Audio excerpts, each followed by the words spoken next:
Welcome back, students of existentialism. Today's explainer is, well, it's a profound one. We're diving into a really fascinating philosophical fable called The Iron Bridge and the Pale Inquisitor. So get ready because we're going to unpack this brilliant story about the human psyche, the heavy burden of judgment, and ultimately the radical nature of existential liberation. Let's jump right in. The source actually hooks us right from the start with this stark, frankly unsettling warning. Every word is written in blood, right? This isn't your comfortable, lazy Sunday reading. We are embarking on a perilous, really high-stakes journey into the deepest parts of the mind. We're talking about the raw, unfiltered essence of human existence and the steep psychological cost of true self-discovery. Section 1. Ascent to the Iron Bridge. So, our fable begins by introducing a protagonist who is just completely unlike the rest. The text paints this brilliant visual contrast of two wildly different ways to live. Down below, we have the reading rabble. You know, the complacent masses, lounging down in the flat valley on soft cushions of entertainment, consuming nothing but hollow chatter just to pass the time. But towering way above them is our protagonist, the mountain climber of the spirit. Instead of comfort, they actively choose the jagged rocks of aphorisms and peaks. They're breathing the cold, thin air of true wisdom, where, as we said, those words are written in blood. Now, to reach that summit, our traveler had to undergo a grueling chronological process of psychological stripping. First comes a total, uncompromising rejection of that hollow chatter. Second is the agonizing, solitary climb up those jagged rocks. And finally, and think about how incredibly hard it is to let go of our own worldly identities for a second, shedding their very name and history. They literally left every comforting piece of who they were behind them on the trail. And because of that brutal ascent, by the time they reached the summit, they arrived as nothing more than a single blank page. They weren't showing up as a vessel waiting to be filled with new dogma or new rules. No, they arrived completely empty of identity, a pure, clean slate, standing right at the edge of the abyss. Section 2. The Ghost of Law. All right, so the summit is marked by the Iron Bridge, and it is absolutely crucial to grasp the symbolic meaning of this bridge here. It's not a traditional crossing meant to take you safely from point A to point B. It's actually a place of suspended stagnation. It's a platform where the soul just gets stuck in judgment.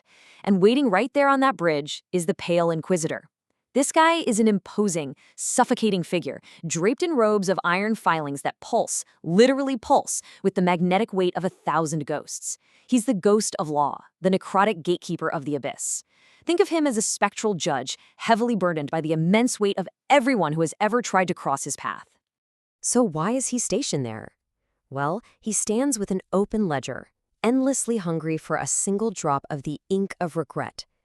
He's waiting to harvest the transgressions of primal instinct, what the text wonderfully refers to as the silver wolf. He's a creature of judgment, surviving only by feeding on the guilt and the flaws of anyone brave enough to approach him.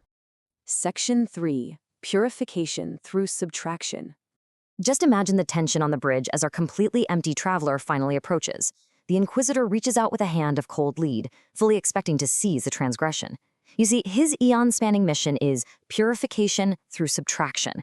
Let's define that clearly. It's the act of pruning a soul by actively seeking and removing its chaotic noise and disharmonious desires. He essentially edits the spirit down to nothingness by judging and extracting its flaws. And actually, if we pause here for a second, we can probably all relate to this. We all have that inner critic that tries to do this exact thing, right? Editing ourselves down by obsessing over our perceived flaws and chaotic noise. But when that cold, leaden hand grasped the traveler, there was an absolute, profound shock. There was no chaotic noise to prune. There were zero disharmonious desires to extract. There wasn't even a shadow of a doubt. The Inquisitor's hand grasped absolutely nothing. No way, right? Just empty air. Section 4. Starving the necrotic superego. At this exact impossible moment on the bridge, a terrible silence falls.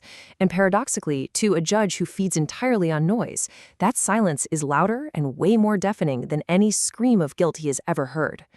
Staring deeply into the traveler, the Inquisitor sees the holy whole. He is forced to look at the perfect spiritual vacuum, the exact state of emptiness he had spent eons violently enforcing on others. Finding it naturally occurring, already perfectly formed within the traveler, that completely upends his reality. And this brings us to a crucial paradox that completely unravels the Inquisitor, defining him as the necrotic superego. What is that? It's a spectral judge whose entire existence and magnetic pole depends solely on the presence of transgression and noise to condemn. Think about it. If there is no noise to judge, the judge becomes completely obsolete. He is literally starved, undone by the traveler's perfect silence. Section 5. Freedom in the Vacuum.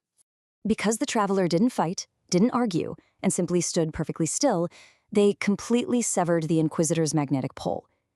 This ushers in what's known as the vanishing point, sparking this fascinating psychological unmaking. First, the Inquisitor stares into the holy hole. Then, without any guilt to anchor him, his heavy armor, which is etched with ancestral sins, softens into shadow, and he begins dissipating like gray mist into the borderlands. Right before vanishing, he bows as an accidental saint. And finally, he steps aside from the shattered gate. That moment of bowing is incredibly moving. As the text says, he, quote, recognized his only equal in this clean nothingness. In his final, fleeting moments, the Pale Inquisitor undergoes a profound psychological transition. It's a massive shift from rigid judgment to mutual recognition. He stops being a gatekeeper and becomes an accidental saint, fully acknowledging the profound shared vacuum between them. And so we reach the final unmaking. The environment itself reflects this existential liberation. The iron-thorned briars of the wild verdant pull back and recede. A spectral bell tolls a final hollow note across the abyss. The law has finally met a soul as perfectly empty as itself. And in that shared vacuum, both the prisoner and the guard are finally truly free to just be nothing. It's a stunning, beautifully crafted resolution to the fable. But as we wrap up today's explainer, it leaves us with one lingering, highly provocative question. Would you like to see how the silver wolf, that raw embodiment of primal instinct, reacts when it finally emerges to find the iron bridge completely empty, the gate shattered, and the Pale Inquisitor gone forever?